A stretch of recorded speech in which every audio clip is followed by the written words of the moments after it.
ఆంధ్రప్రదేశ్ రాష్ట్ర వ్యాప్తంగా BC corporation లోన్స్కి apply చేసిన వారందరికీ కూడా ఇంటర్వ్యూస్ కోసం పిలవడం అయితే స్టార్ట్ అయ్యింది రాష్ట్ర వ్యాప్తంగా కూడా. ఓకే, సో ఎవరైతే మార్చ్ 25, మార్చ్ 26 డెడ్ లైన్ అండి. మార్చ్ 26తో ఆన్లైన్లో బీసీ కార్పొరేషన్ లోన్కి సంబంధించి అప్లై చేయడానికి ఆప్షన్ అయితే క్లోజ్ అయ్యింది.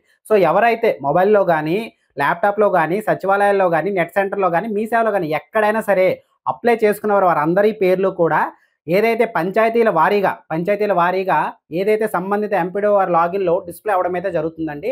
సో ఈ ఇంటర్వ్యూస్కి ఎలా పిలుస్తారంటే, సంబంధిత ఎంపీడీఓ వారు ఎక్కడైతే వెన్యూ, అదేవిధంగా టైము, డేట్ కన్ఫర్మ్ చేస్తూ ఆ లిస్టులను ఎవరికి సంబంధిత పంచాయతీ సెక్రటరీ వారికి, ఆ పంచాయతీకి సంబంధించి పంచాయతీ సెక్రటరీ వారికి ఇంటిమేషన్ ఇవ్వడం అయితే జరుగుతుంది. వారి ద్వారా ఎవరైతే ఆ పంచాయతీలో దరఖాస్తు చేసుకున్నారో వారందరికీ కూడా త్రూ ఫోన్ కాల్ త్రూగా కానీ, లేదా ఇంటి వద్దకైనా వచ్చి కానీ చెప్పడం అయితే జరుగుతుంది. ఓకేనా.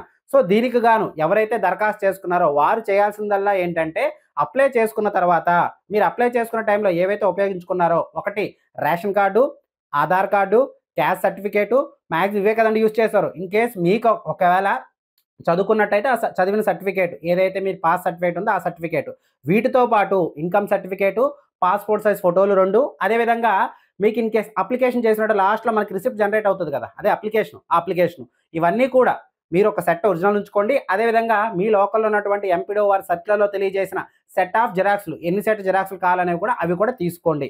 అవన్నీ తీసుకొని రెడీగా ఉంచుకొని మీ పంచాయతీ సెక్రటరీ ఎవరైతే మీకు ఇన్ఫర్మేషన్ ఇస్తారో, సచివాలయ త్రూగా రావచ్చు, లేదా మీ యొక్క పంచాయతీ సెక్రటరీ త్రూగా మీకు ఇన్ఫర్మేషన్ అయితే రావచ్చు అనమాట. సో వచ్చినప్పుడు తర్వాత ఏ రోజున ఎక్కడికి ఏ టైంకి వెళ్ళాలని మీరు డిసైడ్ అంటే వాళ్ళు చెప్తారు కదండి, ఆ టైంకి మీరు ఇవన్నీ పట్టుకుని వెళ్ళాల్సి అయితే ఉంటుంది. అక్కడ మీకు ఇంటర్వ్యూ ప్రాసెస్ అనేది ఉంటుందండి. సో దీనికి సంబంధించి ఇప్పుడు ఈ ఇంటర్వ్యూ ప్రాసెస్ సంబంధించి, ఇంటర్వ్యూ కాలింగ్ సంబంధించి సంబంధిత ఎవరైతే మండల స్థాయిలో ఉన్నటువంటి ఎంపీడీఓస్, మున్సిపాలిటీ స్థాయిలో ఉన్నటువంటి మున్సిపల్ కమిషనర్స్ ఏం చేస్తారు, సర్క్యులర్ని అయితే విడుదల చేయడం అయితే జరుగుతుందండి. సో ఆ సర్క్యులర్ ప్రాప్తికే ఈ యొక్క ప్రాసెస్ అనేది అంతా జరుగుతుంది. ఇక్కడ చూపిస్తున్నాను చూసారా, ఆ విధంగా సర్క్యులర్ అయితే ఉంటుంది. నేను ఒక ఎగ్జాంపుల్ మాత్రమే చూపిస్తున్నాను. స్టేట్ వైజ్గా మనకి మార్చ్ 26 తర్వాత అప్లికేషన్స్ క్లోజ్ అయ్యాయి కదండి.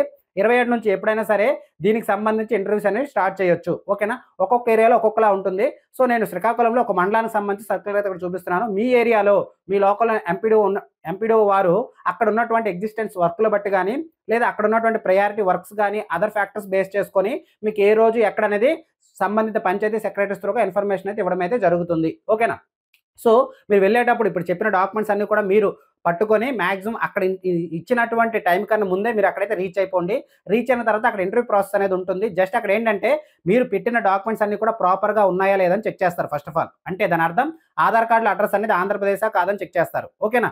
ఇన్ కేస్ అదేవిధంగా ఆ పంచాయతీ కాదని చెక్ చేస్తారు. నెక్స్ట్ రేషన్ కార్డులో మీ పేరు ఉందా లేదని కూడా చెక్ చేస్తారు. ఎందుకంటే అప్లై చేసుకున్న సమయంలో ration card number ration card upload చేయమంటుంది, కానీ ఆ రేషన్ కార్డులో మీరు ఉన్నారా లేదని చెప్పి అడగట్లేదు అనమాట. సో ఇక్కడ మాత్రం ఏం చేస్తారు, రేషన్ కార్డులో మీ పేరు ఉందా లేదని చెక్ చేస్తారు. ఓకేనా. నెక్స్ట్ ఇప్పుడు బీసీ కార్పొరేషన్ లోన్కి సంబంధించి ప్రాసెస్ జరుగుతుంది కాబట్టి ఏదైతే క్యాస్ట్ సర్టిఫికేట్ ఉందో మీరు CGC నెంబర్ కానీ RCGC నెంబర్ ఏదైతే అప్లై పెట్టుకున్నారో ఆ యొక్క సర్టిఫికేట్ మీ పేరు మీద ఉందా లేదని చెక్ చేస్తారు. అది ఒరిజినల్ కాదని చెక్ చేసుకుంటారు. అంటే ఫేకా కాదని చెక్ చేయడం అయితే జరుగుతుంది ప్రాపర్గా చూడాలంటే. ఓకేనా. లేదంటే నార్మల్గా చూసైనా వదిలేయొచ్చు. ఓకేనా. సో ఇక్కడ నెక్స్ట్ చూసుకున్నట్టయితే ఇన్కమ్ సర్టిఫికేట్ కూడా అడుగుతున్నారండి.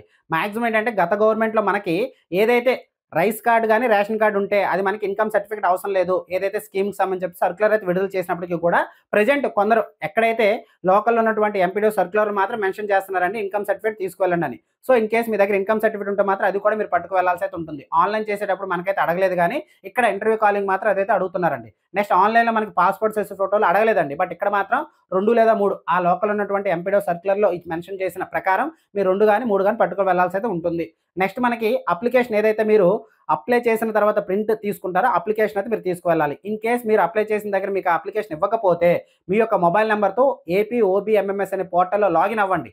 ఒక లాగిన్ పాస్వర్డ్ గుర్తు లేకపోతే ఫర్గెట్ పాస్వర్డ్ కొట్టండి. ఫర్గెట్ పాస్వర్డ్ దగ్గర ఆధార్ నెంబరు, మొబైల్ నెంబర్ ద్వారా మీకు ఆ ఫర్గెట్ పాస్వర్డ్ వస్తుందండి మీ మొబైల్కి. ఆ మొబైల్ ఫర్గెట్ పాస్వర్డ్ ఎంటర్ చేసి లాగిన్ అయిన తర్వాత అప్లికేషన్ ఫైనల్ సబ్మిషన్ పేజ్లో ప్రింట్ అనే ఆప్షన్ ద్వారా మీరు అప్లికేషన్ అయితే డౌన్లోడ్ చేసుకోవచ్చు. అందులో ఏదో ఉండదండి, మీరు మొత్తం అప్లై చేసిన డేటా అంతా కూడా ఒక్క పేజ్లో ఉండడం అయితే జరుగుతుంది. సో ఇవన్నీ కూడా మీరు తీసుకువెళ్లాల్సి అయితే ఉంటుంది. ఇవన్నీ కూడా అక్కడ చెక్ చేస్తారు ఇంటర్వ్యూ టైంలో. ఇవన్నీ చెక్ చేసి ప్రాపర్గా ఉన్నలో చెక్ చేసిన తర్వాత నెక్స్ట్ మీరు ఏదైతే స్కీమ్కి సంబంధించి బీసీ కార్పొరేషన్లో అప్లై చేస్తున్నారో అది మీకు దానిపై నాలెడ్జ్ ఉందా లేదా, అసలు ఎందుకు అప్లై చేస్తున్నారు, ఓకేనా. ఈ యొక్క లోన్ అమౌంట్ని రీపేమెంట్ చేస్తారా లేదా, అంటే సబ్సిడీ పోగా రిమైనింగ్ అమౌంట్ ఏదైతే మీకు బ్యాంక్స్ లోన్ ఇవ్వడం అయితే జరుగుతుందో బ్యాంక్స్కి మీరు సబ్మిట్ చేస్తారా లేదనేది కూడా అక్కడ చెక్ చేయడం అయితే జరుగుతుంది. ఓకేనా. ఇక్కడ మీకు సిబిల్ స్కోర్ అనేది కన్సిడర్ చేసే అవకాశం ఉంటుంది. ఎప్పుడు వన్స్ ఈ యొక్క అప్లికేషన్స్ అనేవి ఇంటర్వ్యూలో కూడా క్వాలిఫై అయితే, పాస్ అయితే అక్కడ కూడా యాక్సెప్ట్ చేస్తే నెక్స్ట్ మీకు బ్యాంక్స్ లోన్స్ త్రూగా లోన్ ప్రొవైడ్ చేయడం జరుగుతుంది కాబట్టి మీ యొక్క సిబిల్ చాలా వరస్ట్‌గా ఉన్నట్టయితే అక్కడ మీ యొక్క అప్లికేషన్‌ని రిజెక్ట్ చేసే అవకాశం అయితే ఉంది. కాబట్టి సిబిల్ కూడా ఒక్కసారి కన్సిడర్ చేయండి. మీ మొబైల్‌లో ఏ యాప్‌లోనైనా సరే మీరు ఫ్రీగా సిబిల్ స్కోర్ అయితే చెక్ చేసుకోవచ్చు. గతంలో లోన్స్ తీసుకొని కరెక్ట్‌గా పేమెంట్ గాని చేసున్నట్టయితే వారికి ఎటువంటి ఇష్యూ అయితే ఉండదు. ఓకేనా?